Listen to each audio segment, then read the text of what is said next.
Estaba esperando que se terminaran de conectar, pero creo que ya lo han hecho casi todos. Seguramente algunos se irá sumando en el avance de la charla, pero me quiero dar el lujo y aprovechar la oportunidad para agradecer la presencia de la doctora Cintia Ronquillo por venir hoy. Por supuesto, también al Instituto de Derecho del Consumidor, a su director y a todos aquellos que están participando hoy, especialmente aprovechando una hermosa tarde de primavera, han decidido, tomaron la extraña decisión de ser razonables y se quedaron escuchando una excelente exposición que vamos a tener con la doctora Ronquillo.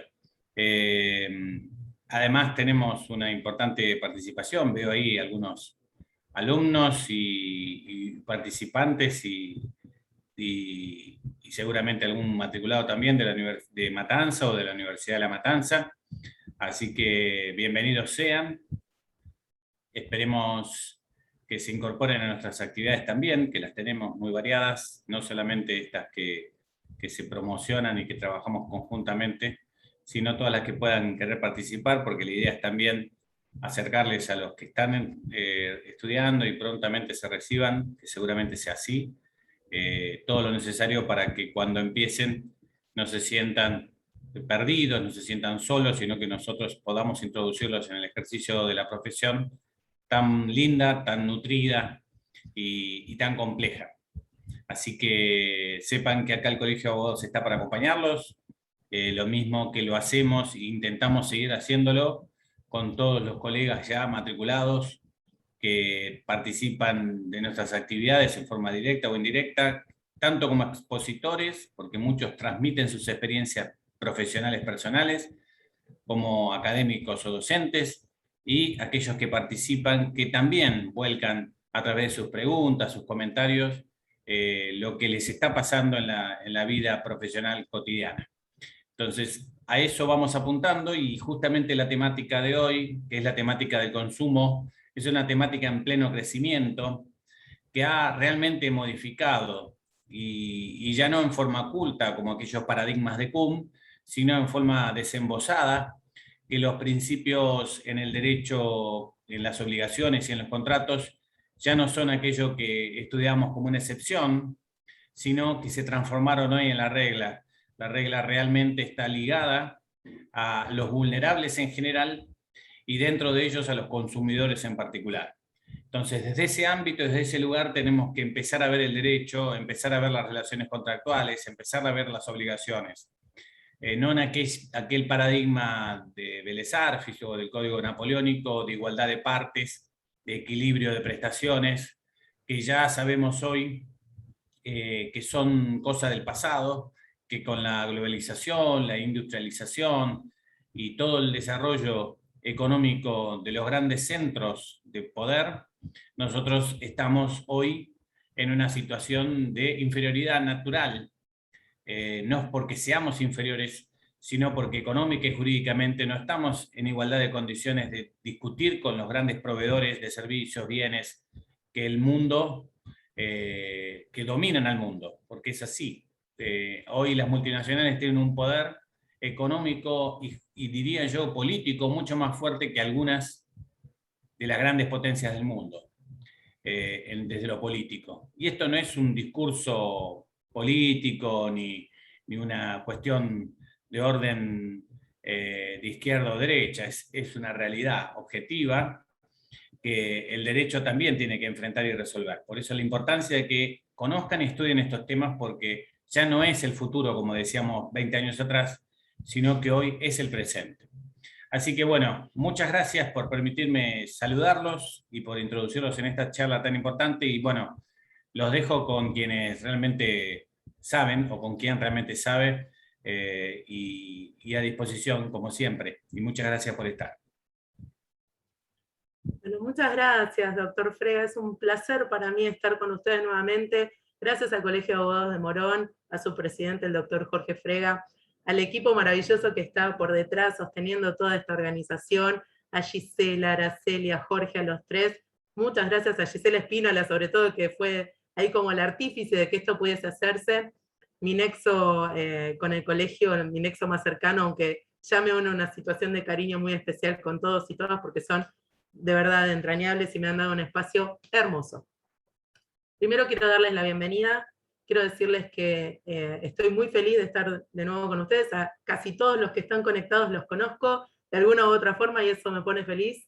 En segundo lugar, decirles también que el hecho de que yo esté aquí es parte de un proyecto de extensión universitaria del cual soy directora y que nos une a la Universidad de La Matanza con el Colegio de Abogados de Morón, que no estoy sola en este proyecto, que me acompaña un grupo de estudiantes hermoso, por ahí están Lucas, Alejandra, Abigail, Micaela y Gastón, que también me ayudaron a preparar material para compartirles después algún recursero, solo como un mero intento de ayudarlos cuando tengan que articular una demanda, una contestación, hacer una presentación ante la autoridad de aplicación, ya sea nacional, provincial o municipal. Veo por ahí a alguien que quiero mucho, que conocí desde hace muchos años y que admiro mucho y que labura o laburó en la autoridad de aplicación local. Ahí está, te quiero mucho, preciosa, está sonriéndose. Así que la idea es traer un conjunto de herramientas para tratar de transmitirlas y de otras cuestiones que son para pensar. No vengo a traer resoluciones mágicas ni ideas revolucionarias respecto de únicas posibilidades para resolver conflictos de consumo. La idea, al contrario, es plantearnos qué pasa con las relaciones de consumo, por qué la relación de consumo está inserta en el marco de los derechos fundamentales o de los derechos humanos, que es algo que empezamos a trabajar en un encuentro anterior, en este mismo espacio, y que dejó sentadas las bases como para que hoy avancemos hacia cuestiones más profundas como la igualdad real de oportunidades y la igualdad formal, y lo que la Constitución Nacional trae en ese sentido, la Constitución de la provincia, y un cúmulo de normas que voy a intentar articular, pero que no voy a, obviamente, agotar, y mucho menos pretendo clausurar cualquier espacio de reflexión, sino todo lo contrario. Quiero que esto sea un disparador para que cada una y cada uno de ustedes, desde el espacio del derecho que les toque, estudiar, ejercer, lo que sea que estén haciendo, pensando en el mundo del derecho, encuentren su propia hipótesis de por qué pasa lo que pasa con las relaciones de consumo y qué podemos hacer para que este ideal de igualdad real de oportunidades que trae la Constitución a partir del año 94 pueda efectivizarse, y Argentina, no digo que sea un país o un lugar más feliz, porque felicidonia no va a ser nunca, no existe la felicidad plena ni perfecta, pero sí que sea más previsible y entonces haya más seguridad jurídica. Desde ese punto de vista, este es el planteo de lo que yo pienso que podemos hacer en este breve encuentro que vamos a tener hoy, sin perjuicio, como les decía, que pueden haber otros en el futuro, y de hecho, por ahí está Lucas, que me ayudó, que es un genio de la vida, armó un cuestionario, una especie de breve encuesta al final, que les vamos a dejar un link para que ustedes, si nos hacen ese grandísimo favor, completen. Es muy cortito, solo para ver qué otros temas en el futuro les interesaría tocar dentro de esta temática, y podamos seguir perfilando el análisis profundo del derecho del consumidor con implicancias prácticas. Yo no vengo acá a descubrir el sexo de los ángeles, ni nada teórico ni filosófico, todo lo contrario, venimos a tratar de encontrar respuestas pragmáticas para los problemas de consumo que existen hoy en la Argentina actual. ¿Qué plan de trabajo tengo para este ratito? La idea es la siguiente, esperen que me lo anoté. Pensar juntos algunas cuestiones, que ahora les voy a plantear. En segundo lugar, sobre esas cuestiones que miremos, plantearnos dudas. ¿Qué cosas nos generan estas cuestiones que estamos pensando juntos? Y por último, revisar el sistema jurídico consumeril, todo el andamiaje jurídico, para intentar encontrar alguna respuesta aproximada al ideal de justicia que trae la Constitución Nacional, entendiendo de que es un ideal hacia el cual vamos a caminar y que, en función de del mayor o menor grado de efectivización de la Constitución Nacional, será más tortuoso o más simple y más fluido. Lo primero que quiero recuperar de nuestro encuentro anterior, y previendo que tal vez no todos ustedes hayan participado en ese encuentro, es algo muy simple, que es comprender qué es una relación de consumo y de qué vamos a estar hablando. Una relación de consumo es un vínculo jurídico que une a un consumidor con un proveedor. entendiendo que lo que caracteriza al consumidor es que es el destinatario final de ese bien, que puede ser una cosa o un servicio. Y del otro lado, tengo un proveedor que está caracterizado por ser un profesional en eso que hace. Un profesional en esa tarea que desarrolla.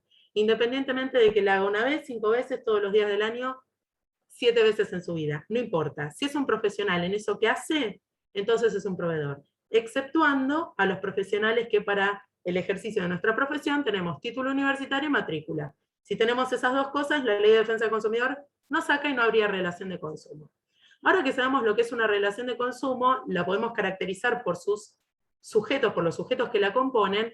Lo próximo que tenemos que entender es que no hay equilibrio, como decía el doctor Frega hace un minuto, entre el consumidor y el proveedor.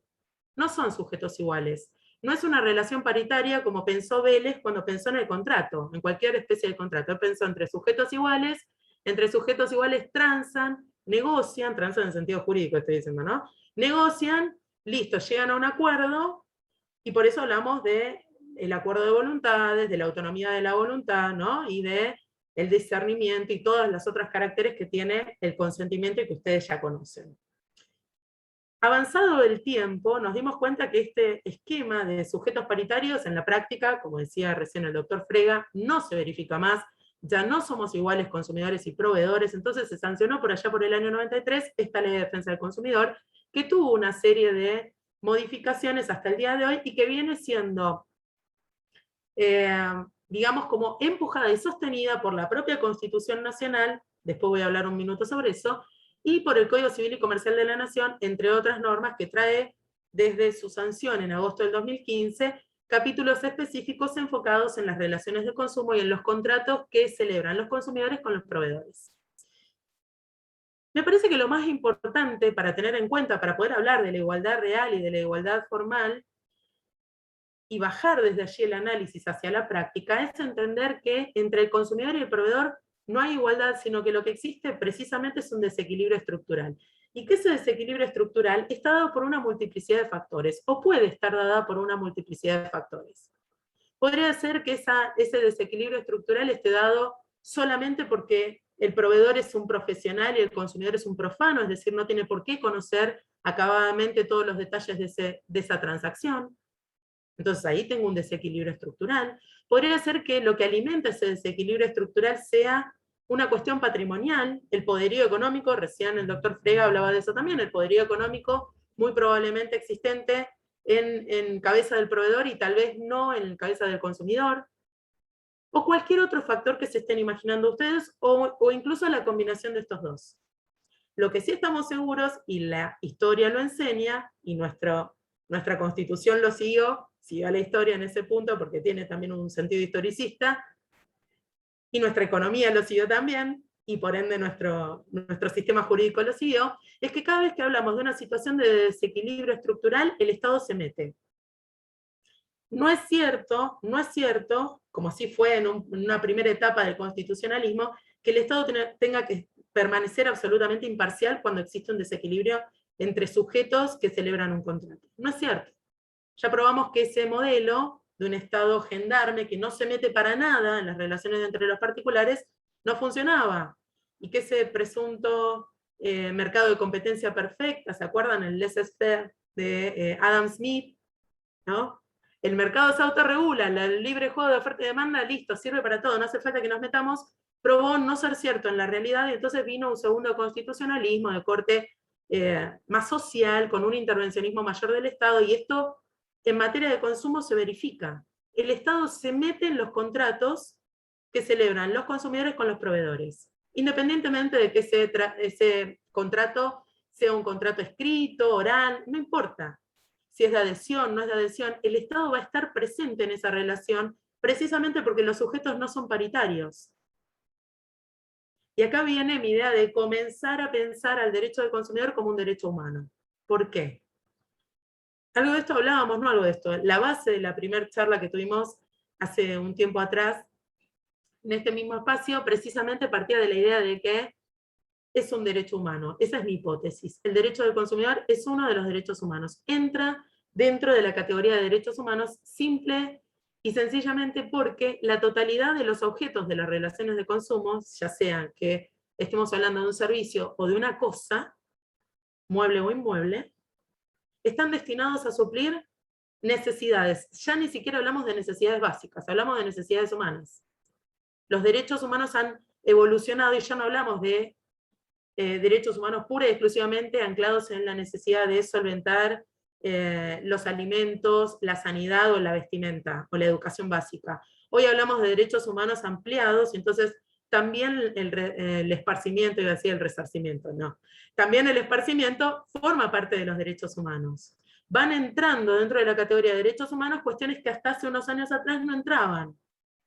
Pues todo lo que viene a solventar una relación de consumo, cualquiera sea el objeto de las relaciones de consumo, si hay consumidores, hay proveedores, hay relación de consumo, todas ellas van a tener por objeto algo que viene a solventar un derecho humano, algo que viene a resolver un derecho humano, una necesidad que recae o está inserta en el marco de los derechos humanos. Y si yo estoy diciendo que el derecho del consumidor es un derecho humano, lo estoy rodeando de las características que tienen los derechos humanos. Una de ellas es la universalidad. Parece que es súper teórico lo que estoy diciendo, pero no es así. Sirve para cuando voy a escribir una demanda, voy a contestarla, o voy a hacer una presentación ante la autoridad de aplicación, o quiero pedir arbitraje. La universalidad implica que todas y todos, desde el momento de la concepción hasta que nos morimos, que dejamos de ser personas, gozamos de la misma cantidad y calidad de derechos humanos. Sin distinción alguna. Sin distinción alguna. Y además hay dos principios que son fundamentales dentro de los derechos humanos. Uno es el de la progresividad de los derechos humanos, y el otro es el principio pro homine. El principio pro homine me dice que para los derechos humanos, siempre que haya un conflicto, voy a resolverlo a favor de la persona humana. Todo se resuelve siempre a favor del hombre, hombre como género, no como femenino o masculino. Ese es el pro homine. Y si pienso en el otro, el de la progresividad del derecho, me dice que a medida que voy reconociendo derechos humanos, con una norma posterior o con una acción posterior del Estado, no puedo desconocer los que ya reconocí. Y sellan la suerte del Estado. Pero a todo este análisis que yo les propongo que hagan para entender de dónde viene mi tesis de que el derecho del consumidor es un derecho humano, les planteo, los invito a que pensemos en el derecho constitucional, en nuestra Constitución como norma madre, como mínimo piso de derechos inderogables, reconocidos. Y a lo que sucedió antes del año 94 y luego del año 94. Yo tengo una primera constitución sancionada en 1853 que me trae un precepto, un estándar de igualdad, que es la igualdad formal, del artículo 16. Que en una demanda, en una contestación, según cuál sea el interés que yo tengo que defender de mi cliente, lo tengo que traer el artículo 16. Pero ojo que ese artículo 16 de la igualdad formal se basaba en un principio antidiscriminación desde el punto de vista del Estado, estoy hablando ahora. El Estado no podía hacer diferencia entre ninguna persona que viva en la República Argentina. Justamente el artículo 16 nos dice que somos todos iguales. Lo que está diciendo es que el Estado no tiene que hacer ningún distingo. Todos tenemos que acceder a los mismos derechos en la misma cantidad y calidad. Pero nos dimos cuenta con el correr del tiempo que esa mera enumeración formal y la idea de que el Estado permanezca atento a la no discriminación y que no se meta en las relaciones entre los particulares, tuvo que evolucionar, no fue suficiente. En algún momento nos dimos cuenta que el hecho de que el Estado permaneciese como un convidado de piedra y no se involucrase en las relaciones entre sujetos que no son iguales, era justamente contrario al sentido mismo de existencia del Estado, a la razón de ser de la existencia del Estado, que es el bien común. Entonces traccionamos al Estado a que empiece a intervenir. Y en el año 94, cuando se reforma la Constitución Nacional, se incorpora dentro de las facultades y atribuciones del Poder Legislativo del Congreso de la Nación el artículo 75, inciso 23, que salta de la igualdad formal del artículo 16 a una igualdad real de oportunidades, que es algo muy diferente y superador de la igualdad formal. Si yo me quedo con la igualdad formal, me quedo con la idea de que todos somos iguales. Y el artículo 75, inciso 23 me dice, no somos todos iguales en la República Argentina. Y alguien va a pensar, eso es re discriminatorio. Puede ser, vamos a darle una vuelta de tuerca para pensarlo un minuto juntos. La idea de ese artículo 75, inciso 23, que me dice que el Poder Legislativo tiene que sancionar leyes para promover medidas de acción positiva a través de política pública para igualar, está definiendo que todos no somos iguales y que hay colectivos, hay bolsones de población que no acceden en igualdad de condiciones en cantidad y calidad de derechos, que son castigados inveteradamente a lo largo de la historia y que necesitan una ayuda adicional, necesitan ser empoderados a través de políticas públicas, desigualándolos, pero para igualar, favoreciéndolos hasta que estas personas, por sí mismas, por la dinámica social, curada ya curada, lejos de las discriminaciones negativas, puedan acceder igual que acceden las mayorías. Y entonces ese artículo 75, inciso 23, trae enumerados, entiendo yo que a título ejemplificativo, que no agotan ahí las categorías, 4 categorías de sujetos vulnerables. Colectivos vulnerables para nuestros convencionales constituyentes en el año 94. Niños, mujeres, adultos mayores, porque ancianos es una categoría hoy considerada discriminatoria, lo digo de verdad, y discapacitados. Entonces lo que la Constitución dice es, si estás dentro de alguno de estos grupos poblacionales, el Estado se tiene que esforzar a través de política pública para darte más derechos que al resto, para ayudarte, para que en algún momento vos llegues a estar, por la dinámica social misma, sin la intervención del Estado, en igualdad de condiciones respecto de los que no están en esos colectivos vulnerables. Y yo estoy agregando esta palabra vulnerables, porque dentro del derecho del consumidor se presupone la vulnerabilidad del consumidor. El consumidor es un sujeto vulnerable frente al proveedor. Entonces, por eso el Estado, a partir de las políticas públicas, a partir de la Ley de Derecho del Consumidor o de Defensa del Consumidor, empodera al consumidor, le da una serie de prerrogativas. De hecho, si el consumidor necesita hacer un planteo judicial, iniciar una acción contra un proveedor, va a contar con herramientas que entre dos comerciantes no existen. Por ejemplo, el beneficio de la justicia gratuita, que no es lo mismo que el beneficio de litigar sin gastos. Ahí tengo una ayuda que los legisladores, que nuestro poder legislativo le dieron a los consumidores para intentar que estos consumidores puedan resolver sus conflictos de consumo a través de la vía judicial sin tener que pagar gastos ni costos del proceso, o sea, nada. Y sin la necesidad, al revés de lo que sucede con el beneficio de litigar sin gastos, de tener que probar nada, porque el beneficio de la justicia gratuita opera de pleno derecho. Y así como este beneficio que yo estoy diciendo, esta prerrogativa que le da la Ley de Defensa del Consumidor a los consumidores, existen otras herramientas, otros instrumentos en la Ley de Defensa del Consumidor a favor del consumidor, que es este sujeto vulnerable frente al otro, que es el fuerte, que es el proveedor. Y entonces, ¿es lo mismo hablar de vulnerables que hipervulnerables? No es lo mismo. Yo recién les decía que la vulnerabilidad se presupone o se presume en cualquier relación de consumo en cabeza del consumidor. Pero existen sujetos hipervulnerables. Yo voy a poner un ejemplo, yo sé que los ejemplos a veces son odiosos y no es la mejor forma de explicar algo. Primero lo voy a explicar y después voy a poner un ejemplo. Y voy a poner el ejemplo de los adultos mayores y la bancarización. Y ustedes me van a entender en 2 segundos lo que yo quiero decirles.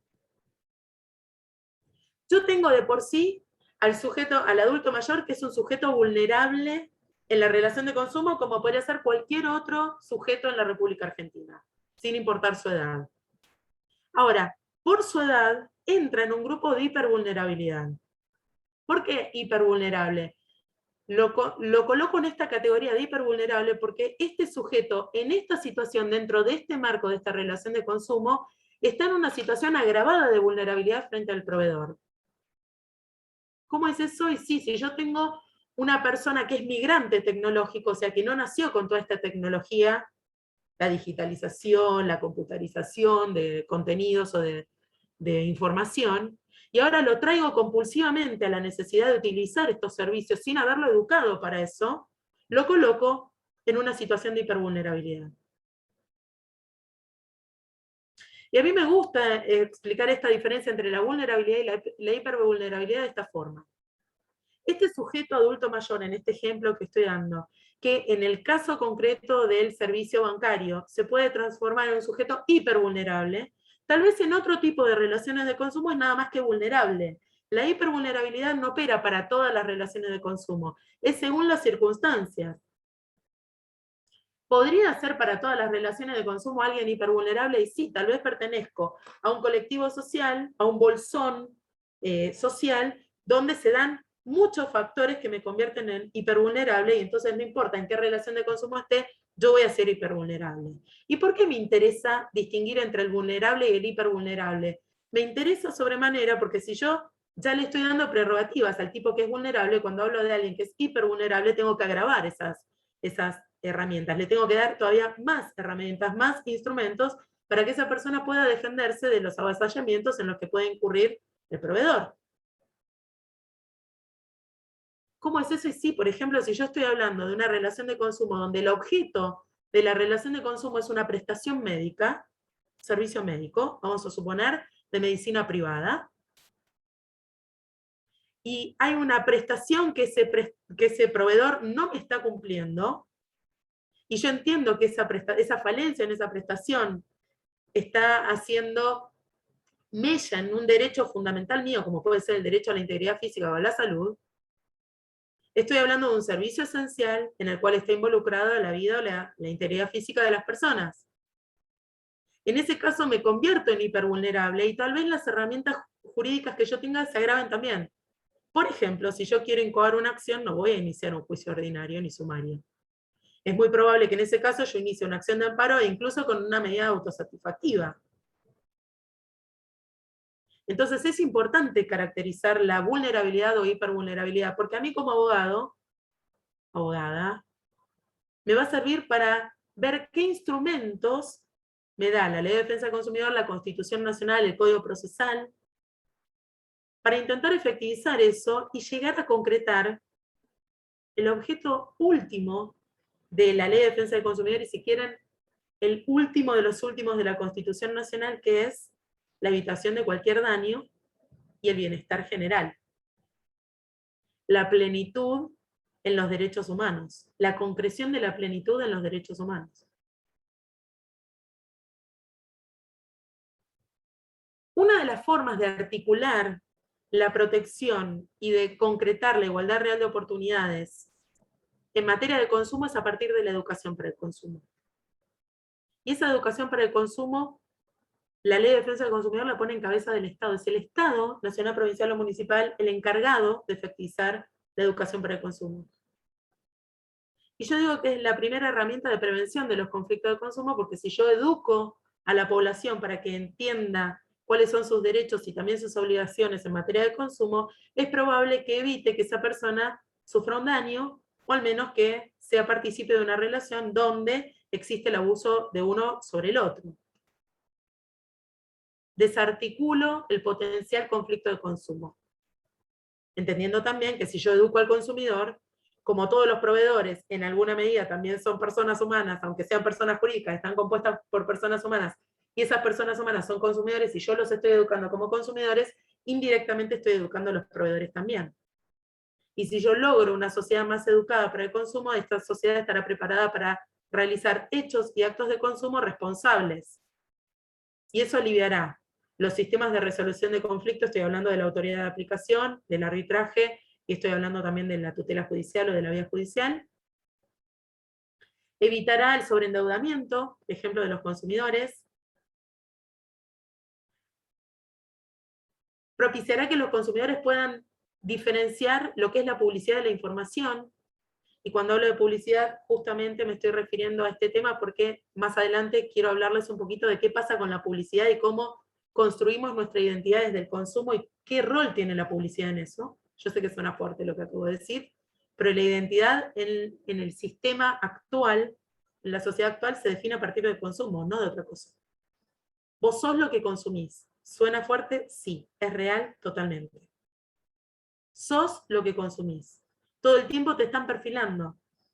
Según cuánto dinero ganás o tenés, adquirís tal o cual bien, y ese bien te posiciona de una manera. Las marcas que consumís son implican lo que vos sos. Y te van perfilando, y ese perfil va reproduciendo una serie de estereotipos que muchas veces son discriminatorios. Entonces tiene que ver con lo que estoy hablando de la igualdad real de oportunidades y el principio de antidiscriminación. Pero quiero volver un segundo atrás con esto de la educación. Si yo educo a la gente para que pueda consumir, para que sepa consumir, esa persona podrá discernir lo que es la necesidad de lo que es el querer. Y ahí está la base de la publicidad. La publicidad juega con los deseos de las personas. Yo quiero hacer tal cosa, entonces compro este producto. Vos no comprás ese producto, comprás lo que el producto te vende como felicidad detrás de ese producto. Te compras ese auto porque te muestran que en la publicidad de ese auto te muestran que ese auto viene con la casa en el country donde no hay rejas y con el mundo Barbie, Felicidonia.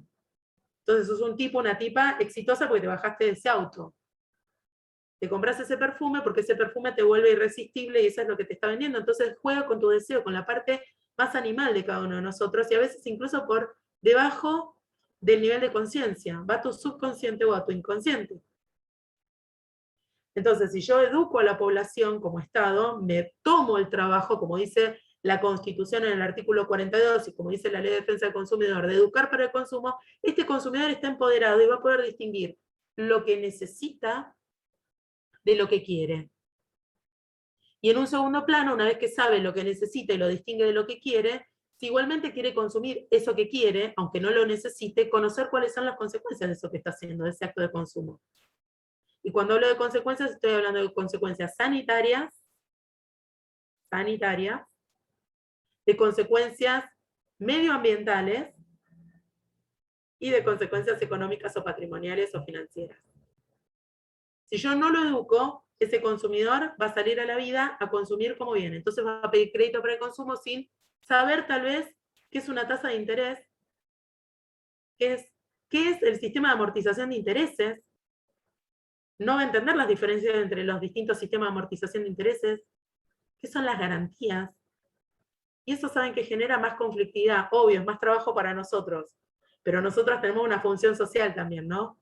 Que es evitar la causación del daño y también propender a la convivencia pacífica, a ayudar a que la gente pueda resolver sus conflictos de consumo. Y el Estado tiene previsto una serie de sistemas para poder resolver conflictos de consumo, en la órbita del Poder Ejecutivo y en la órbita del Poder Judicial. Dentro de la órbita del Poder Ejecutivo tengo el arbitraje de consumo y tengo la autoridad de aplicación. Nacional, provincial y bueno, luego la OMIC en el caso de la provincia de Buenos Aires, que dependerá de la provincia, ¿no? De la autoridad provincial de aplicación. Todo eso será resolución en el ámbito administrativo, del Poder Ejecutivo. Y en la vía judicial, y bueno, para la vía judicial también tengo una serie de recursos, como les decía antes, muy especiales, que solo funcionan cuando yo estoy resolviendo un conflicto de consumo, y no en otros espacios. No cuando la pretensión no roza la materia de consumo. Educar a las personas me ayuda a prevenir. Y si no puedo prevenir, porque el conflicto es inevitable en la convivencia humana, al menos intentar que la resolución de ese conflicto sea lo más eficiente posible en términos de recursos, de uso de recursos. Es decir, utilizar la menor cantidad de recursos posible para resolver ese problema lo antes posible. Quiero volver un segundo a la igualdad real de oportunidades, de la cual partí hace un rato. Yo les dije, bueno, teníamos la igualdad formal, con un principio de antidiscriminación, el Estado no se mete, trata a todos por igual, deja que las partes celebren contratos. Autonomía de la voluntad. Lo que la parte celebra en ese contrato debe ser cumplido porque el contrato es como la ley para las partes. Punto. No se discute. Salvo que haya un problema en el consentimiento, un vicio, la voluntad no discute el contenido de ese contrato. Eso es lo que Vélez pensaba. Pero si yo ya estoy presuponiendo que entre el consumidor y el proveedor no hay igualdad, es obvio que los contratos que va a celebrar ese consumidor con ese proveedor, independientemente de cómo los vehiculice, si es por escrito o si son orales, o no escritos, como ustedes les quieran llamar, ya no estará asignado por el equilibrio en las contraprestaciones. Y entonces necesitaré empezar a controlar como Estado qué pasa con esos contratos. Y vienen una serie de previsiones en el Código Civil y Comercial de la Nación, con capítulo completo sobre algo que se llaman cláusulas abusivas, por ejemplo, sobre otra situación que son las prácticas abusivas. Y ahí nosotros como abogados tenemos un espacio enorme de actuación profesional. Muchas veces uno desestima esto de la práctica abusiva porque a veces hasta es difícil de probar. Una práctica abusiva es una vía de hecho, algo que hace el proveedor y que violenta o vulnera la dignidad del consumidor. Está lleno de prácticas abusivas. La vida completa. Viene tu cliente y te dice, no, porque a mí me están cobrando un cargo en el banco que nadie me explica, en el contrato no aparece, nadie me quiere dar la copia del contrato, llamo para preguntar, no me quieren decir de qué es. ¿Qué puedo hacer? Bueno, ahí están violentando el deber de información, el deber de seguridad y un montón de cuestiones más, y no nos fijamos qué pasa con la dignidad de ese consumidor, con el trato digno que el proveedor le debe dispensar al consumidor en el marco de la relación de consumo. Y si hablo de trato digno, estoy hablando de la dignidad humana, y tengo que ir a los tratados del 75, inciso 22. No olvidarlos. Entonces, si yo voy a incoar una demanda, empiezo desde arriba para abajo en la supremacía, quiero decir, en el orden jerárquico, y empezaré a utilizar primero la Constitución más los tratados del 75, inciso 22, y de ahí bajaré al resto de las normativas, pasando por la Ley de Defensa del Consumidor, etcétera, etcétera, etcétera. Me interesaba un segundo decirles que la igualdad real de oportunidades, que implica esto de yo desigualo para intentar que el consumidor en algún momento llegue a esa igualdad, es una obligación que debe ser cumplida por el Estado, nacional, provincial o municipal.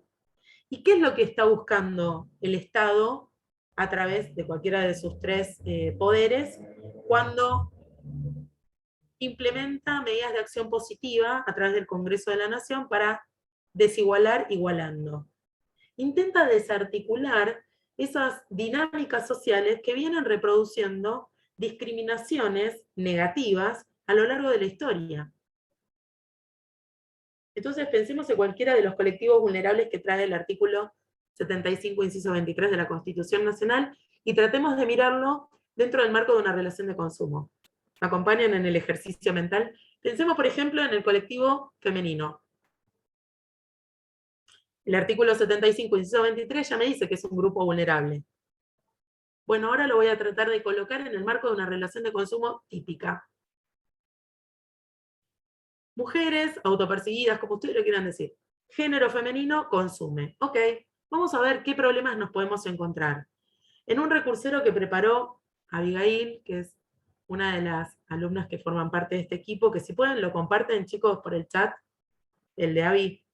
Tienen ahí como una especie de flyer que preparó Abby a partir de una serie de normas inmensas, me van a odiar. Ahí tienen una batería de normas que les pueden seguir para el ejercicio profesional, ¿no? Para fundar demandas, contestaciones, eventualmente presentaciones ante la Autoridad de Aplicación Nacional, Provincial o Municipal, e incluso el arbitraje. Muchas gracias, Lu. En ese archivito que yo les dejo, que se van a quedar ustedes con todo gusto, tienen ahí mencionados un montón de tratados internacionales, leyes que tratan de alcanzar las desigualdades o discriminaciones en materia de consumo. Algunas, porque si me pongo a setear todas, el paper ese sería más largo que la Biblia. Pero les decía, si yo pienso a la mujer en el marco de una relación de consumo típica, algo bien simple, pienso ya en el marco de la publicidad. La publicidad, cuando está enfocada para mujeres, el producto se enfoca, siempre es en lo binario. Si se dieron cuenta, la mayor cantidad de productos y servicios están enfocados de lo binario, ¿no? Femenino, masculino, sigue siendo así. La mayoría. Hay otros que están virando hacia las cuestiones no binarias, pero la mayoría sigue dirigida hasta estos extremos. Cuando el bien está dirigido, el consumo está dirigido hacia las mujeres, hay una serie de cuestiones que tienen que aparecer sí o sí. Como por ejemplo los colores, por ejemplo los intereses de ese grupo, ¿no? Del grupo femenino. O los que por lo menos entienden las empresas que realizan estudios de mercado, que son los intereses femeninos. Obviamente hay una cuestión de percepción binaria. Y eso, que empieza siendo algo absolutamente ideológico, termina siendo algo que se traduce en el precio. ¿No me creen? Hay un estudio desde hace muy poquito, antes de la pandemia, de comparación del mismo producto cambiando el color entre rosa y celeste.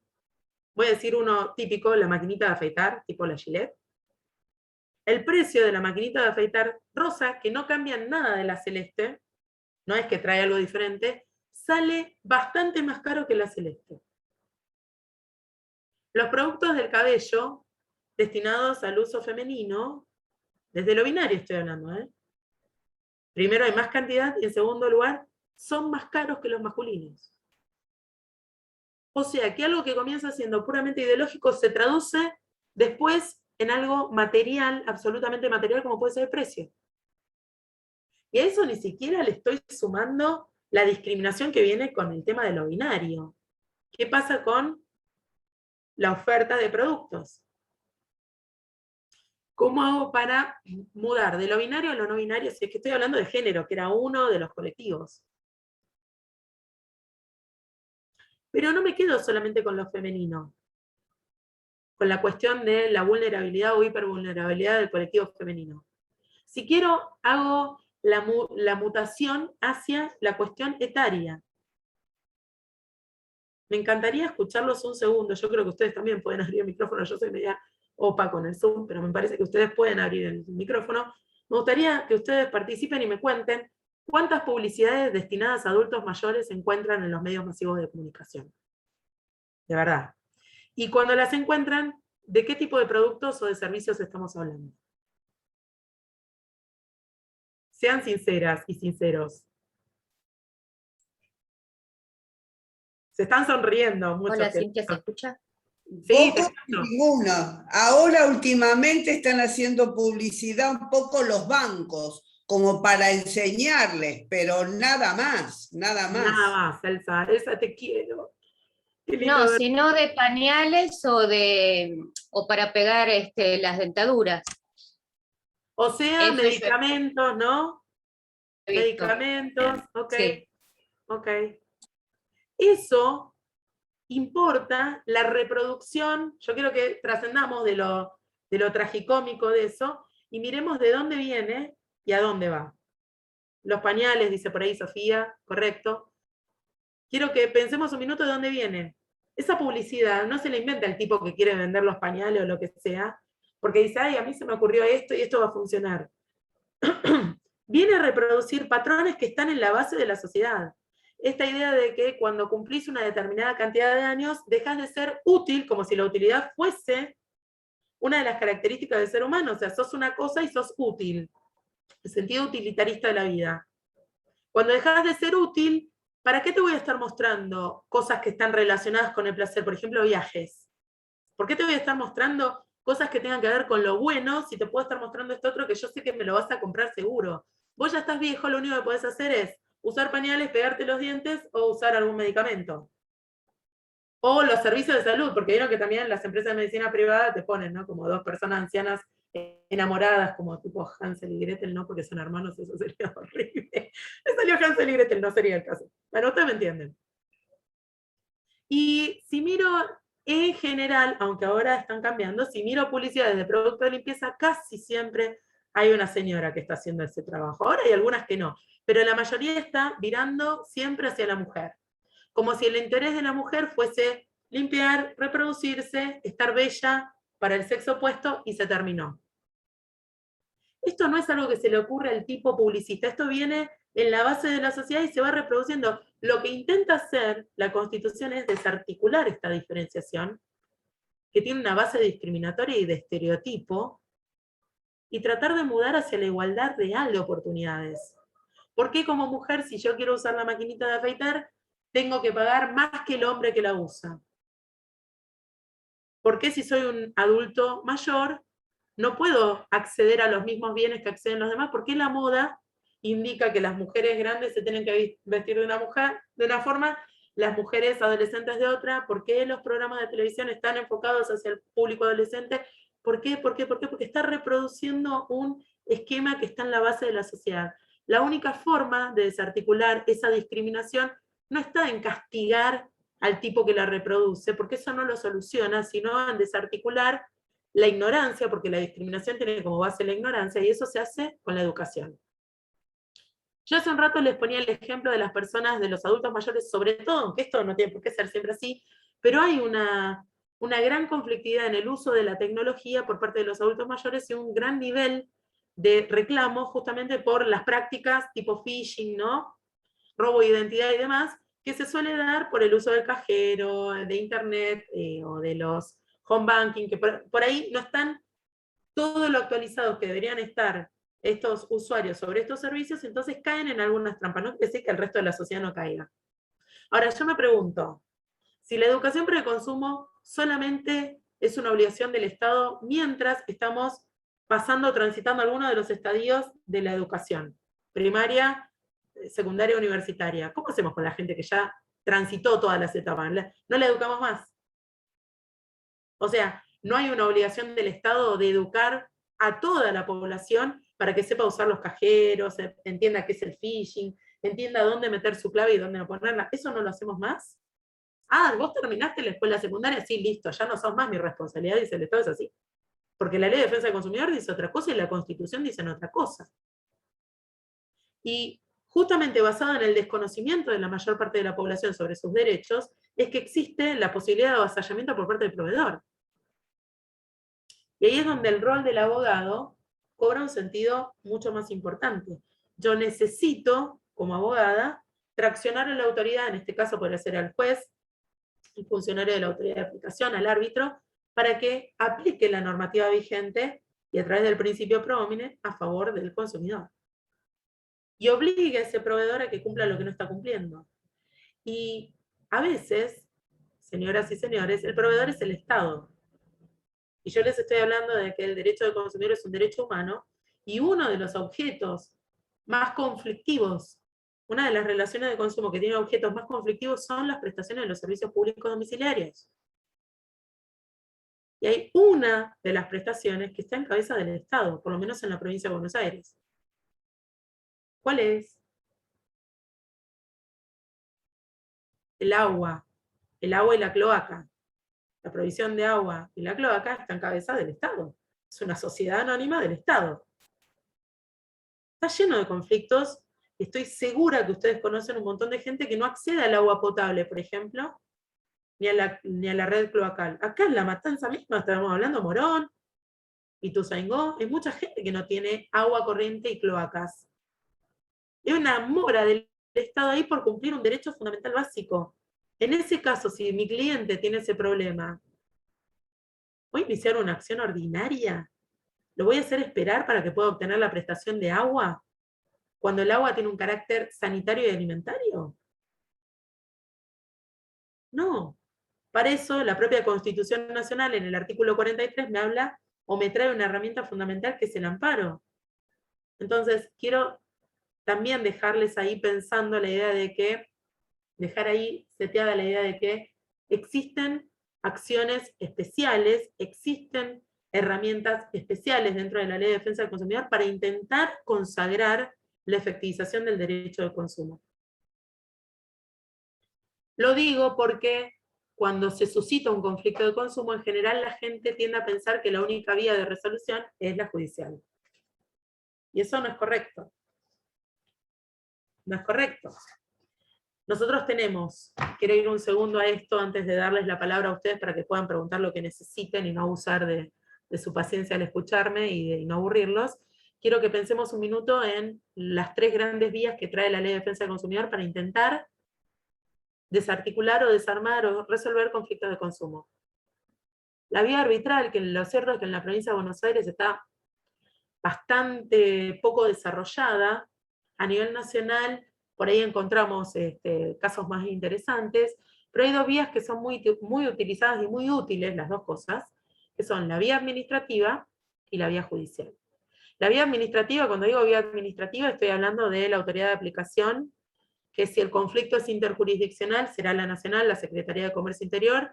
Si es local, si es dentro de la provincia de Buenos Aires, es la propia provincia, la autoridad de aplicación, pero luego delegan los municipios a través de lo que llamamos la Oficina Municipal de Información al Consumidor, o MIC. En cada municipio de la provincia de Buenos Aires funciona una de estas oficinas que recepta denuncias de los consumidores, que tiene recursos limitados. Chan, chan. Y entonces vos vas a, algunos se ríen porque saben que es verdad lo que digo. Entonces vos necesitas ir a, vos sos consumidor, no necesitas abogado para ir a hacer la denuncia en la OMIC.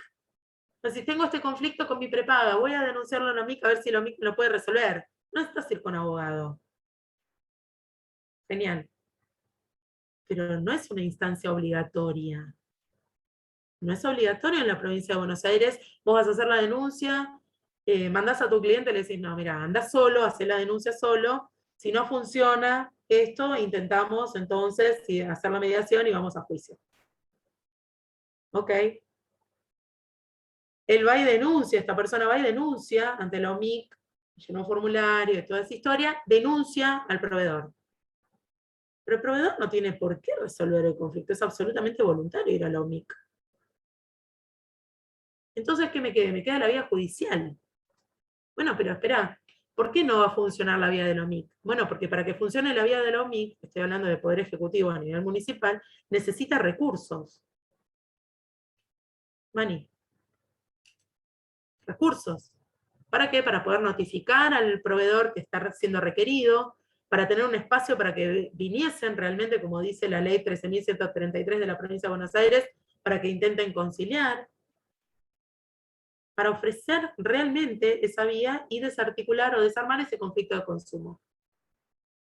Yo siempre recomiendo que vayan los clientes, la gente, ¿no? Me deben odiar, la OMIC de La Matanza y de Morón me deben odiar, que les mando gente.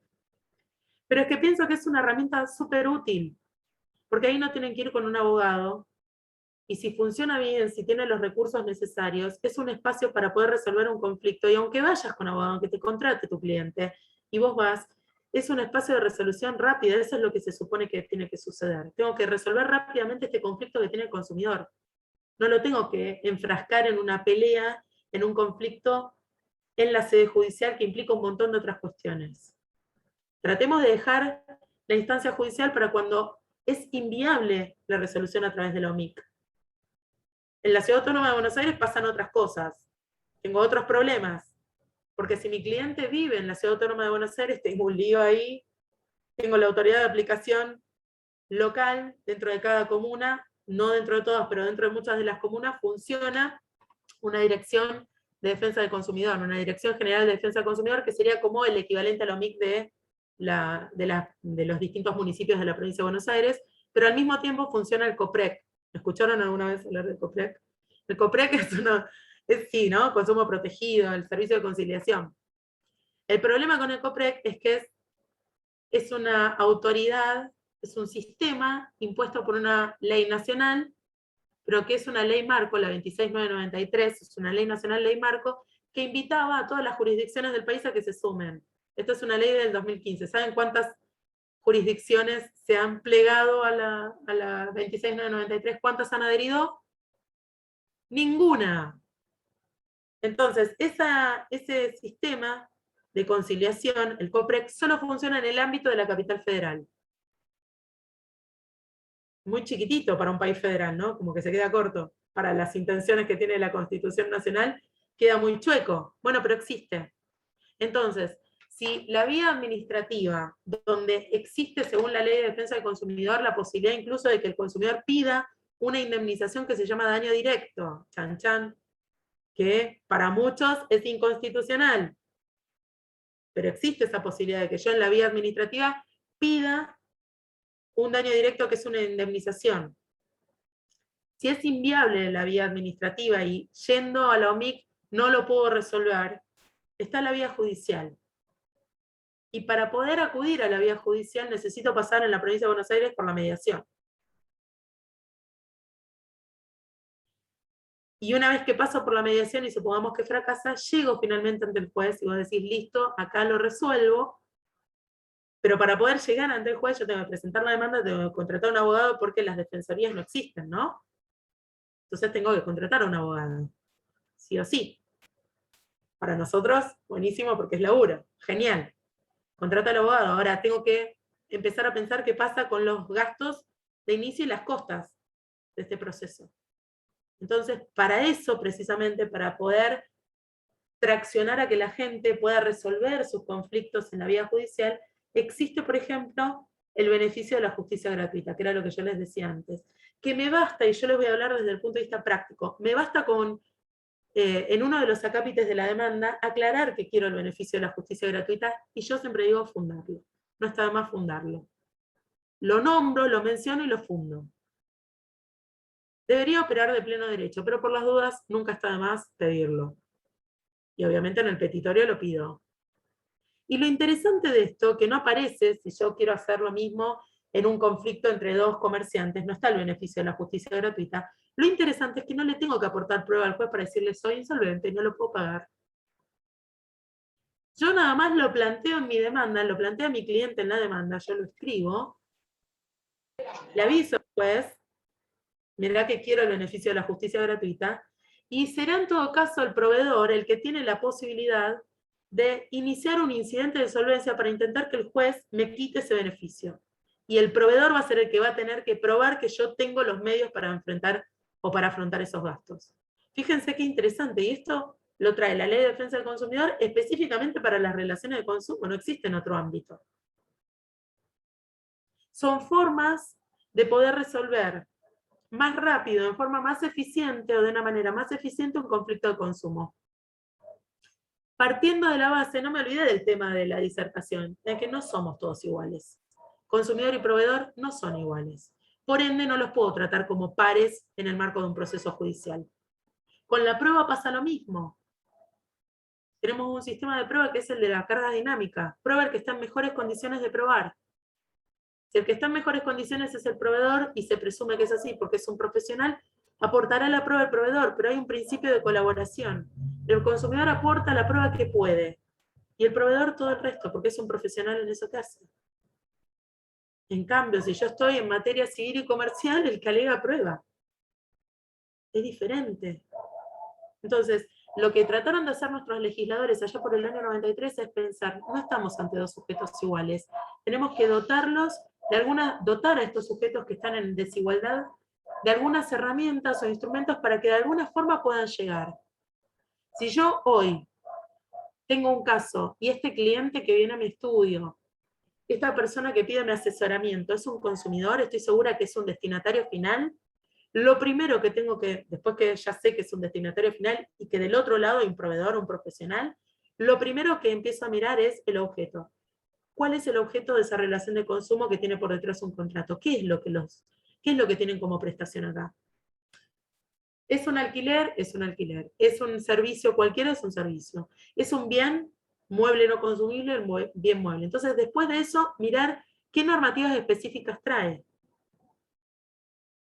Si estoy hablando de un servicio público domiciliario, además de todo el sistema jurídico consumeril que ustedes tienen en este flyer que armamos, cuando digo sistema jurídico consumeril estoy hablando de la Constitución Nacional, de los tratados del 75, inciso 22, del artículo, de toda la Ley de Defensa del Consumidor, de la Ley de Defensa de la Competencia y de la Ley de Lealtad Comercial.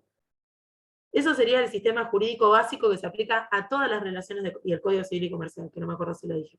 Se aplica a todas las relaciones de consumo. Y después, dependiendo del objeto de cada relación de consumo, tengo que ver qué normativa específica hay. A eso yo le llamo encuadre jurídico. Y lo próximo que miro es cuáles de los derechos humanos o qué derechos humanos se estarían violentando. Y según la premura que implique la violación de ese derecho humano, será el tipo de acción que yo pretendo incoar. Y también serán acotados o ajustados los fundamentos para pedir determinada sanción. No me quiero ir de la conversación sin mencionar algo muy importante que trae la Ley de Defensa del Consumidor y que está también fundado en este desequilibrio estructural entre consumidor y proveedor, que es el daño punitivo. El daño punitivo es una sanción, no es una indemnización, es una sanción que cuando el consumidor dentro del marco de un proceso judicial lo pide, el juez puede otorgarle. Es un castigo, una sanción, una punición, un castigo económico, una multa a favor del consumidor. Y es importante porque esa multa es de hasta 5 millones de pesos, que es bastante. Y la Ley de Defensa del Consumidor dice que el juez la puede aplicar cuando el consumidor la pide ante un incumplimiento, ante el mero incumplimiento legal o contractual. En el 99% de los casos que judicializamos hay un incumplimiento legal o contractual. Bueno, ya me habilita la Ley de Defensa del Consumidor a que yo pueda pedir para mi cliente el daño punitivo, esta multa civil. Que va al bolsillo del consumidor, esto es lo interesante. A veces el monto del conflicto de consumo es muy bajo, y vos decís, la verdad es que no voy a tomar este caso. Pero no estás mirando la posibilidad de pedir el daño punitivo, y si lo fundás bien, para el juez va a ser más difícil decirte que no. Esperen que voy a leer lo que él sí, creo que él sí me escribió ahí, en el chat. En La Matanza hace poco salió una sentencia que reconoce sí, reconoce la gratuidad. Esto es algo muy importante, y tenemos también una sentencia de la Suprema Corte de Justicia de Nación, de la Corte Suprema de Justicia de Nación, que reconoce la gratuidad incluso para las acciones colectivas. Yo no tengo tiempo, y hoy no era el eje igual de la conversación, hablar sobre acciones de clase y acciones colectivas, pero no pierdan de vista la posibilidad de incoar acciones colectivas o de clase, según cuál sea el objeto de la pretensión. Esto es algo también muy importante. Esto está en la propia Ley de Defensa del Consumidor, y también lo traemos como novedad en la Constitución Nacional desde el año 94, en el artículo 43, cuando hablamos, por ejemplo, de los amparos colectivos en materia de consumo. No nos olvidemos de esto. No nos olvidemos de la acción de amparo. Y bueno, ustedes lo saben, hay que mirar muy bien, ya que estamos en el ámbito de la provincia de Buenos Aires, la Ley Provincial de Amparo, para ver qué alternativas trae ahí, y la Constitución de la provincia de Buenos Aires cuando nos habla del amparo. Pero ya les anticipo que es muy importante la idea del amparo en materia de consumo, y sobre todo, para que se lo anoten por ahí, se están ejerciendo y les toca algo de esto, las medidas autosatisfactivas dentro de un amparo. Muy, muy importante, sobre todo si tiene que ver con cuestiones de salud. Y yo les dije antes, y con esto voy cerrando y quedo abierta para cualquier consulta o pregunta o comentario, que el proveedor puede ser el Estado también. Si hablamos, por ejemplo, del servicio de salud, el Estado es un proveedor claro. Cuando tengo una persona que se va a atender a una salita municipal, o a un hospital provincial, o a un hospital nacional, estoy hablando de un proveedor que es el Estado, y de un consumidor o usuario de ese servicio que es el destinatario final. Ahí hay relación de consumo, y el Estado se transforma en proveedor, y se le aplican todas las obligaciones que la Ley de Defensa del Consumidor y todo este sistema dicen que tiene que tener. Entonces, si yo, y pongo el último ejemplo, solo para dejarlos pensando, con esto de la igualdad real y de la igualdad formal. Si yo tengo dentro de Argentina incorporados tratados en el 75, inciso 22, con jerarquía constitucional, que me dicen, y voy a hablar del derecho a la salud pura y exclusivamente ahora, que me dicen que como habitante, no dije ciudadano, dije habitante, como habitante de la nación yo tengo derecho a la más alta calidad de servicio de salud que exista. Y yo tengo una patología X y necesito hacerme tal operación. Y si yo uso un servicio privado, la operación esa será laparoscópica, vamos a suponer. Y si yo uso el servicio de salud pública, será una operación tradicional donde me tienen que abrir desde arriba, desde acá, hasta la punta del pie. ¿Se estará violentando la igualdad formal y la igualdad real de oportunidades? Porque ahí estoy, en dos casos, con la misma afección, misma situación, aplicándole dos tratamientos o dos tipos de cirugías diferentes, según en este caso el poder adquisitivo de esa persona, en un servicio esencial. Entonces, tal vez, si mi cliente es la persona que se tiene que operar en este espacio de salud pública, en esta institución de salud pública, tal vez yo pueda incoar una acción de amparo diciéndole, señores del Estado, ustedes firmaron tratados internacionales que dicen que yo tengo derecho a la misma calidad de salud o de servicio de salud que tiene alguien que va a una institución privada. Y si ustedes no están haciendo eso, están incumpliendo con mis derechos humanos. Y eso no lo voy a hacer con una acción ordinaria. Lo voy a hacer con una acción de amparo. No voy a esperar 5 años para que un juez me diga si tengo razón o no. Y si mi cliente no tiene los recursos para tener una empresa, para tener contratada los servicios de una empresa de medicina privada, obviamente va a tener problemas con las costas y los costos del proceso. Y no lo voy a someter a un beneficio de litigar sin gastos, donde él tenga que probar todo. Para eso tengo el beneficio de la justicia gratuita.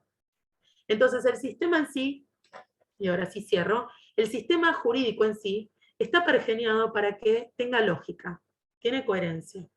Lo que tenemos no es una falencia, yo sé que esta es una frase rehecha, y cuando yo la escucho detesto al que lo dice, pero no puedo dejar de decirlo. Si nosotros tenemos un montón de normativas de avanzada, si tenemos una constitución realmente evolucionada, con la consagración de un montón de derechos fundamentales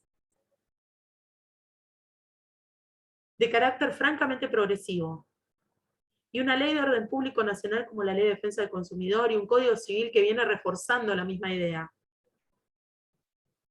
lo que está fallando será la implementación. Para la implementación, vuelvo a decirlo, todos los derechos tienen un costo económico.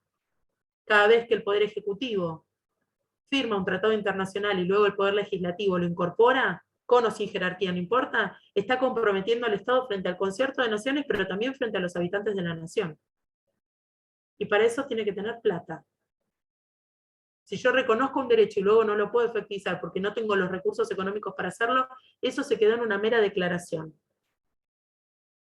Y hasta donde yo sé, la Constitución Nacional tiene que tener vigencia material, o sea, la tengo que poder aplicar.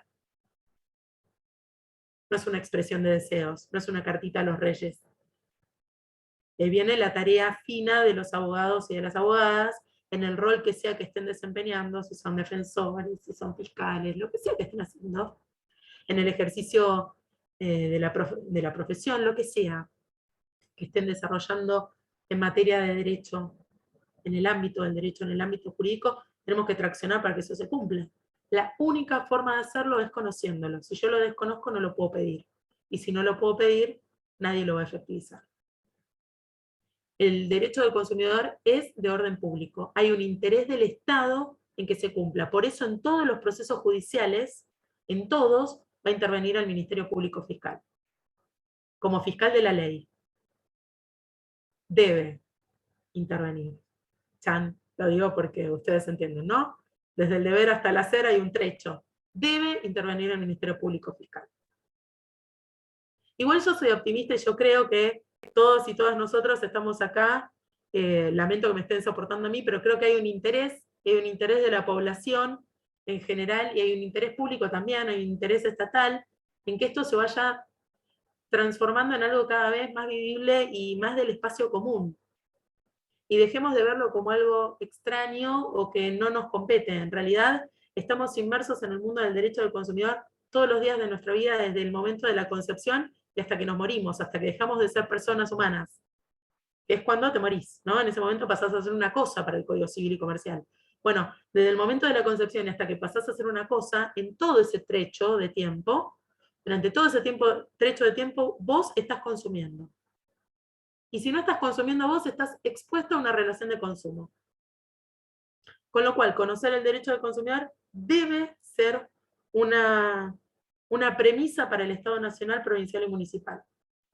Y su educación, la expansión de la educación en este sentido, es materia de derechos humanos.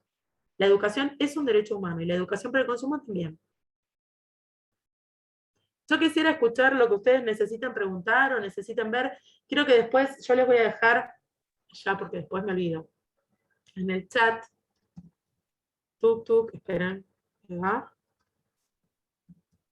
Les voy a dejar mi email.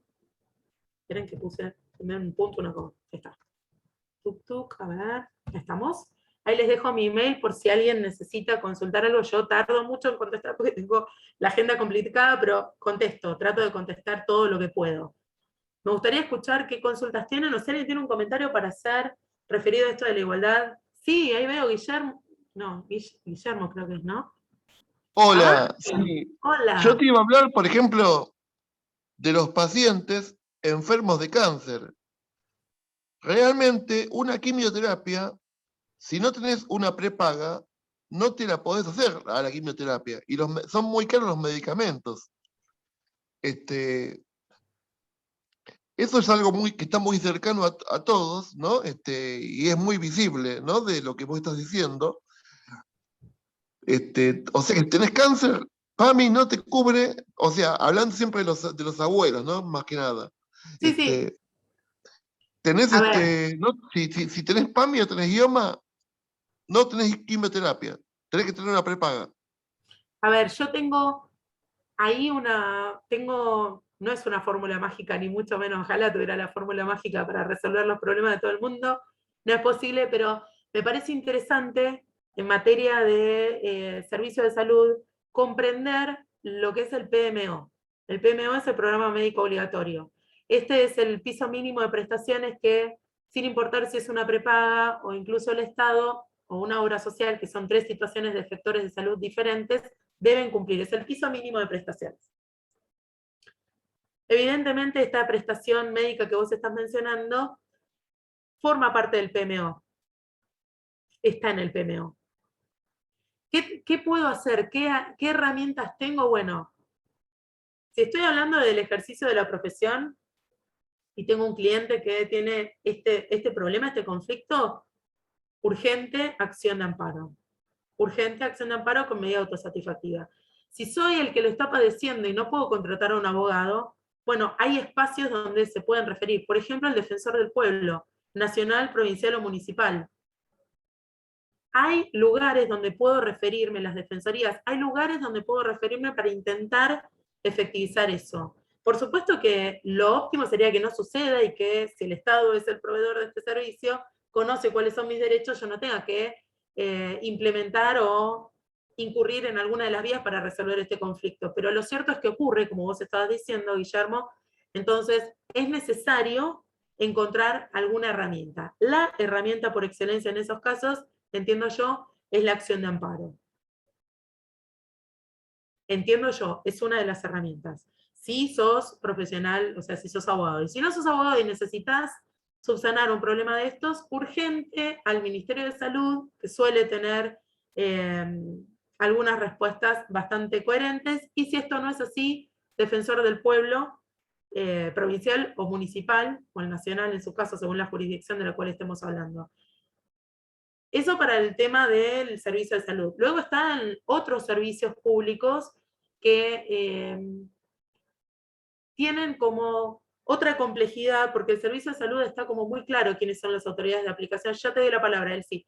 Pero hay otros servicios públicos donde esto no está tan claro. Por ejemplo, si yo estoy hablando de la luz, el gas, o sea, la energía eléctrica, la provisión de gas por red, no envasado, tengo que empezar a preguntarme ahí quién es la autoridad de aplicación y quién es el ente regulador. Y según en qué jurisdicción esté y quién sea el prestador, puedo tener hasta un ente único regulador. Por ejemplo, en la Ciudad Autónoma de Buenos Aires hay un ente único regulador para todos los servicios públicos, entonces si yo tengo un problema voy a tener que ir a ese. Si estoy en la provincia de Buenos Aires, y bueno, según la Ley de Defensa del Consumidor, yo podría hacer ese reclamo, el consumidor lo podría hacer o usuario, en la OMIC, también podría iniciar una demanda o podría ir al arbitraje, pero lo cierto es que suele remitirse todo a los entes reguladores nacionales. Entonces, tengo que saber de qué jurisdicción estoy hablando. Por eso es importante también las reglas de competencia. No se olviden por ahí, si ustedes ejercen también en la Ciudad Autónoma de Buenos Aires, que tenemos desde marzo de este año un código procesal en materia de consumo, que trae algunas cuestiones ahí interesantes que ojalá en otro encuentro, si ustedes así expresan su interés, podamos desarrollar un poquito más. Sí, Elsa, ¿cómo estás? Buenas tardes. Lo que yo digo, sí, el amparo es muy eficaz, pero tenemos una contra, depende en dónde parte la ley, porque si cae en un juzgado penal, no te resuelve nada. Administrativo puede que algo, pero si no cae en un civil comercial, en provincia de Buenos Aires, tenemos un problema. Tenemos un serio problema, muy serio. Sí. O no resuelven, lo dejan como pueden. Sí, es absolutamente cierto lo que Elsa está diciendo, comparto absolutamente, tiene que ver con estas cuestiones que a veces, vieron que la Constitución Nacional en el artículo 75, inciso 12, dice, esta materia es nacional, estas materias son locales. Entonces te dice, bueno, todo lo que sea de fondo es de la nación, todo lo que sea de forma es de las provincias. Ok. Pero después también nos quedamos con estas situaciones donde a veces en las provincias, por cuestiones procedimentales, se termina desdibujando una tutela nacional. Algo que el fondo hay un interés federal o nacional. Y esto que dice Elsa viene de la mano de la interpretación del articulado de la Ley de Defensa del Consumidor, que es una ley nacional, pero que tiene contenido procedimental. Y nos trae un montón de problemas. Un montón de problemas, y hay hasta pedidos de inconstitucionalidad a veces sobre algunas figuras que aparecen en la Ley de Defensa del Consumidor, porque las provincias dicen, pero esto es materia procesal, esto lo tengo que regular yo, no lo puede regular la nación. Y si me salgo del problema puramente jurídico y voy a ver cómo le resuelvo el problema a mi cliente, a esta persona que está teniendo este problema, me encuentro con que depende de la suerte de verdad de dónde haya caído el caso. Pero no solamente en el tipo de juzgado como la competencia, como decía Elsa, sino también dentro de la misma competencia el juez que me toque. Porque no todos los jueces entienden lo mismo de la Ley de Defensa del Consumidor. Es más, hay jueces a los cuales no le gusta nada de la Ley de Defensa del Consumidor, hay tribunales completos y cámaras de apelaciones donde no les gusta nada. Sí, adelante, Elsa, abrí nomás el micrófono. El derecho del consumidor, entonces vos te encontrás con que vas a pedir, por ejemplo, metés en tu demanda el beneficio de la justicia gratuita y el juez lo transforma en un beneficio de litigar sin gasto y te dice, vaya, ocurra por la vía del incidente, tramite el beneficio de litigar sin gasto y después se lo daré. Entonces, pero no es lo mismo, no leyó la Ley de Defensa del Consumidor. Bueno, no le puede decir eso al juez. Oiga, no leyó la Ley de Defensa del Consumidor. Lo que le tenés que decir, bueno, ok, le marcás que está en la Ley de Defensa del Consumidor y bueno, también lo haces por la vía del incidente, pero eso implica una serie de atrasos, ¿no? De complicaciones que no tendrían por qué existir. Sí, Elcita, te escuchamos. Otro grave problema que tenemos, que es la única ley en todo el Código Civil que reconoce el daño punitivo, que es algo extraordinario. Los jueces parece que lo tienen que pagar ellos, no lo cuantifican como debería ser, porque no tienen idea, no conocen la ley de derecho al consumidor. No. Porque es una sanción para que no la vuelva a repetir nunca más esa empresa. Y como le ponen, ejemplificadora. claro, como ejemplificadora, claro. 10.000 pesos a Telefónica. No es Lo va a nada. seguir haciendo si le reditúa eso por minuto. Claro. Que Le conviene seguir, sí, le conviene seguir incumpliendo totalmente antes que pagar una vez cada tanto un daño punitivo antes que por ahí reconvertir, ¿no? Es cierto, el daño punitivo, que es una sanción, como les decía antes, pecuniaria, que el juez puede imponer solo si el consumidor lo pide en el marco del proceso, el consumidor tiene que atisbar un monto en su demanda y luego el juez dirá sí o no y ajustará. Los jueces suelen ser bastante precavidos con los montos, primero con la procedencia del daño punitivo, y luego con los montos, suelen ser muy exiguos. Y eso hace que muchas veces los abogados desestimemos los conflictos de consumo, o sea, no queramos tomar conflictos de consumo para trabajar, porque a veces los montos son muy bajitos y encima tenemos miedo de pedir el daño punitivo, que pueda hacer algo un poquito más sustancioso y que el juez nos dé 5.000 pesos de daño punitivo, cuando tal vez esa empresa viene beneficiándose por ese incumplimiento desde hace años y viene generando ganancias extraordinarias. Es absolutamente cierto, y un ejercicio, si quieren indignarse con esto, un buen ejercicio sería buscar los montos más altos de daño punitivo en la República Argentina, para que vean que de esos 5 millones no se llega nunca. Yo no he visto, creo que los más altos son de 2 millones de pesos y nada, a mega empresas que no les hace nada pagar una vez 2 millones de pesos y les conviene pagar esa de 2 millones de pesos y seguir incumpliendo. Y les pido, mientras seguimos con las idas y vueltas, que porfis ahí Lucas compartió el Google Docs. Si pueden entrar un toque ahí y contestar las preguntitas, nos hacen un súper favor, que es para poder después hacer un informe para la universidad que nos permite estar en este espacio también junto con el colegio. ¿Alguien quiere comentar algo más? ¿Quieren preguntar algo? Después miren esa especie de reservorio de normas que les dejo, para que puedan usarlo como recursero para lo que sea que tengan que incoar. Ahí tienen normativas nuevas como la ley de detalles, nuevas digo en sentido de términos o de tiempos o de plazos jurídicos, y tenemos no la incluí ahí porque todavía no está reglamentada la ley de etiquetado frontal, vieron que se sancionó la semana pasada, hace muy poquitos días. Esa no la incluí porque no está reglamentada y no tiene sentido, pero no pierdan de vista eso, porque yo creo que va a traer cola esa ley. Me parece que va a estar heavy. hay mucho lobby, me parece que eso va a terminar medio extraño. Vamos a ver qué sale de la reglamentación. Es una ley muy, muy ambiciosa. Vamos a ver de todo eso que aparece allí, qué cosas se pueden hacer sin generar más conflicto. La idea no es sancionar, o sea, la idea de la Constitución Nacional es que se sancionen leyes para bajar el nivel de conflictividad. Pero hay algunas leyes que se sancionan y me parece que son efervescentes, generan más conflictos de los que existían antes. Va a ser muy interesante ver cómo se reglamenta. ¿Quieren preguntar algo, preciosos o preciosas? ¿No es? ¿Nadie me quiere insultar? No sé, digo, qué sé yo. No, agradecerte un montón, siempre tan explícita, siempre tan entendible, que realmente es un placer escucharte.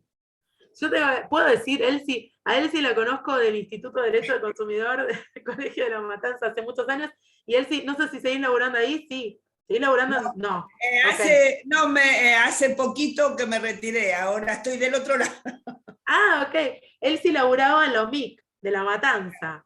Sí. Laburó en la OMIC de la Matanza, así que sabe un montón de esto que yo les estoy diciendo, sabe mucho más, y sabe del conflicto. Las carencias que tenemos, las carencias.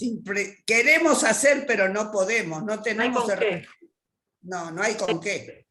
Así que ya saben, ¿vieron que nosotros tenemos en la Constitución esto de peticionar a las autoridades? Bueno, podemos peticionar que haya un presupuesto un poquito más interesante para estas herramientas, para estas vías que pueden resolvernos En definitiva es para el público, que en definitiva es para el más... Para la población.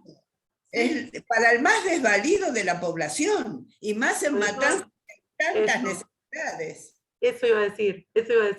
Sobre todo estamos hablando ahí que se genera mucha hipervulnerabilidad, ¿no? Por los bolsones de pobreza y de gente que no tiene acceso a ningún abogado y que llega a la OMIC con la única esperanza de poder resolver eso que para esa persona es esencial. Así que, nada, por mi parte, yo les súper agradezco a todas y a todos haberse conectado, darme este espacio de su vida, este ratito de su vida para que podamos pensar juntos algunas cuestiones. Dejo como ahí, para el cierre, la inquietud de cómo podemos hacer para que todas estas vías que aparecen en la Constitución Nacional, en los tratados del 75, inciso, muchas gracias Rosa, del 75, inciso 22, todas las previsiones tan de avanzada que vienen en todo el sistema jurídico consumeril implicado, recordando que está compuesto por la Constitución Nacional, la de cada una de las provincias, el Código Civil, la Ley de Defensa del Consumidor, la Ley de Defensa de la Competencia y la Ley de Lealtad Comercial. ¿Cómo podemos hacer para que todo eso se cumpla y podamos llegar a algo parecido a la igualdad real de oportunidades? Entendiendo que si el Estado nos desiguala para igualar, interviene en estas relaciones para desigualarnos, intentando igualar en el futuro, estamos concretando el bien común que se supone que es uno de los ejes que aparece junto con el bienestar general en el preámbulo de la Constitución Nacional, y que es el modelo de nación que querían nuestros convencionales constituyentes allá por 1853, y que aparentemente ni las generaciones actuales ni las futuras lo estamos pudiendo concretar con toda la eficiencia que quisiéramos o que querríamos. Así que la idea es que sigamos pensando qué cosas podemos hacer para mejorar esto.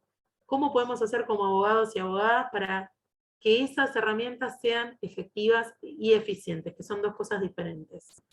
En el marco de esa pregunta, yo voy a intentar, ya el año próximo, porque este está muriendo, este año ya está caput, ya está. Para el año próximo, intentar armar alguna charla con carácter de, vamos a decirle así, taller, para que ustedes traigan sus propias propuestas de cómo están resolviendo ustedes este tipo de conflictos. Te tocan estos casos, ¿qué estás haciendo? ¿Qué herramientas estás usando de todas las que pone a disposición tuyo el Estado? ¿Y qué podemos hacer para traccionar incluso? Ustedes saben que podemos hacer algo muy importante, que es presentar proyectos de ley, ¿no? Los habitantes de la Nación Argentina tenemos esta posibilidad, y me dice Rodrigo que sí, podemos presentar proyectos de ley. Bueno, a ver qué cosas podemos hacer para mejorar, incluso a nivel provincial, tal vez a nivel nacional no, pero a nivel provincial sí, ver qué podemos hacer para mejorar la ley 13.133. Hay siempre atisbos de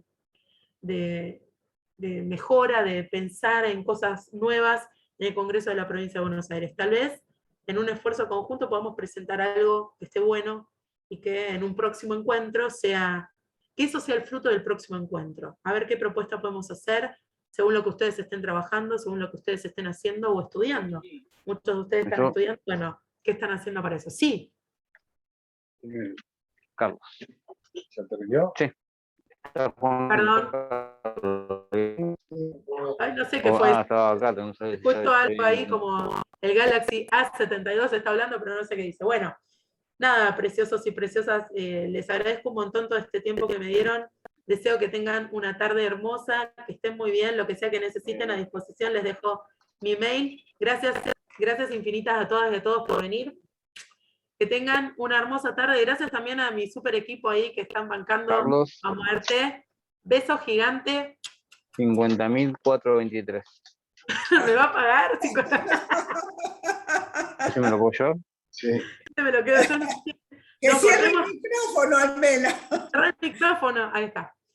Nada, siempre me tiene que pasar algo de esto. Nada. Un beso gigante, un placer verlas a todos. Gracias. Que estén bien. Muchas gracias. Gracias. Gracias Muchas al colegio de abogados también, Gracias. Porque estoy con el aire y se me vuelan todas las cosas. Chao. Chao, bellezas. Hasta mañana.